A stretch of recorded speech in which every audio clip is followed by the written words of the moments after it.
Gwendolyn is awesome with the Inferno ring, so let's just do this classic combo here on Workshop Chimps and getting a crazy amount of cash bear too. This one's going to be extremely satisfying for all of these factors, so let's just get right into it. This is also done before the update, so there's a few videos that are probably going to be made. I don't know when they're going to come out because I might have a lot of like Desperado or new update content, but anyways, this will probably be sometime in the future.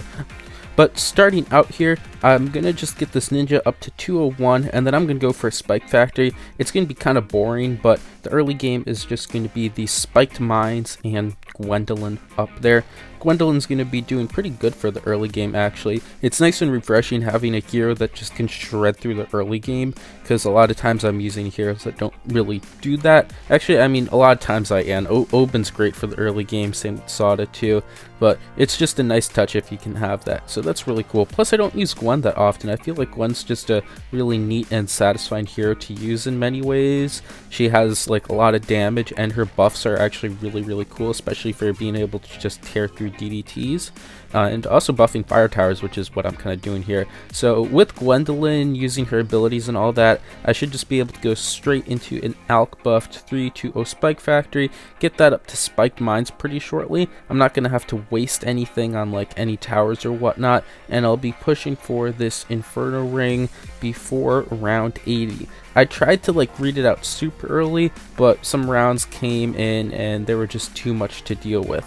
But in the meantime, I can just go straight for this alchemist. I put the alk all the way back there because if I needed to, I could buy like a druid or an ice in that spot right next to it, which really takes a lot of pressure off of a spiked mines. It makes it a lot stronger, but that's not something that I really needed here. I could really just get the spiked mines to clean up whatever with much amount of RNG, or like whatever amount of RNG I need. So that's kind of how I dealt with that. From there, on the way to spiked mines, I'm just gonna get this ring of fire that's gonna allow me to beat rounds like 49, and then I'll be able to get the spiked mines pretty shortly there before round 50, and all of that's going to be pretty chill.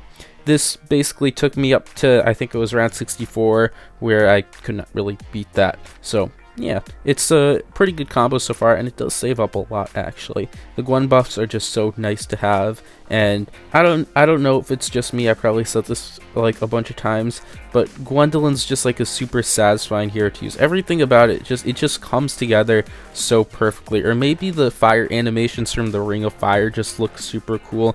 I don't know, something about it. It just all works out so nice. Let me know if you think that's true, because I mean, like, I do some runs and like maybe sometimes like things just like end up looking cool, like it ends up working out really well in a super satisfying way, but with this one it was just like amped up to a whole nother level, which was really nice. So I'm gonna come back later on when we'll get I-Ring and all that stuff kind of sorted out.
So for the Inferno ring, I had to get a boomerang and a Moab glue. This is all stuff that I'm going to be using later on. Plus, I'm going to grab the Alchemist 320 on the Inferno ring. That's also going to be kind of big. I get 520 for the Pierce. I'm going to be going for just a Berserker brew though, because I should be able to get away without the stronger stimulant. But in black borders, the stronger stimulant on Inferno ring is very, very strong. You get the extra range, which is big for the Inferno ring, and the extra Pierce, which is great for the Meteor. So it should be a pretty high Pierce Meteor. Should be good enough to deal with what I want here without having to spend too much extra. And that Moab glue and Moab press are going to be essential for tricky rounds. DDTs actually ended up kind of being the hardest in this. I had to use like an extra extension or whatnot more than I wanted, but that was alright. I'm going to grab this foam to be able to decamo the DDTs. I'm going to be doing all the decamo just with that, like so. They all come in and they get decamoed. I'm going to eventually have to like micro that around on 99 and 95 so I can get all the DDTs like that, but I just can kind of cruise through 94 and 96. I should be able to go just straight through too. I don't really have to use much with the abilities, and I also try to save them a bit more here too.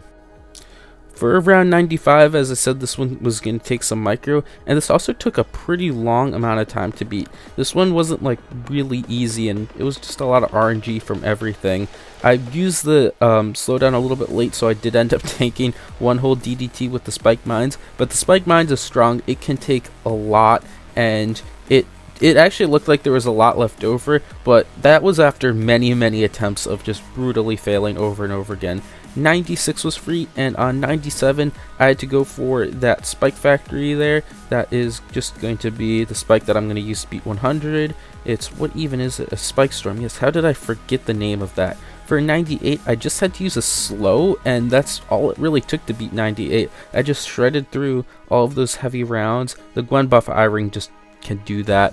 And then for 99, this one also took a very long amount of time. Just another really heavy RNG rounds. Just these DDTs, I think it's with like the Meteor or something. If it can't get enough for the spike mines to eat, and I was really playing on the edge with the capabilities of that. Then for 100, I can just use these abilities and then the track extensions. I tried to keep it at a minimum, so I was able to get away with just having to use 2, which was actually really nice. And with that, I can destroy the end of round 100 with nearly 66,000 cash spare, which is a pretty good amount of cash spare. I'm pretty happy with that one, and Inferno Rings definitely is a really fun tower to use, so that's pretty cool.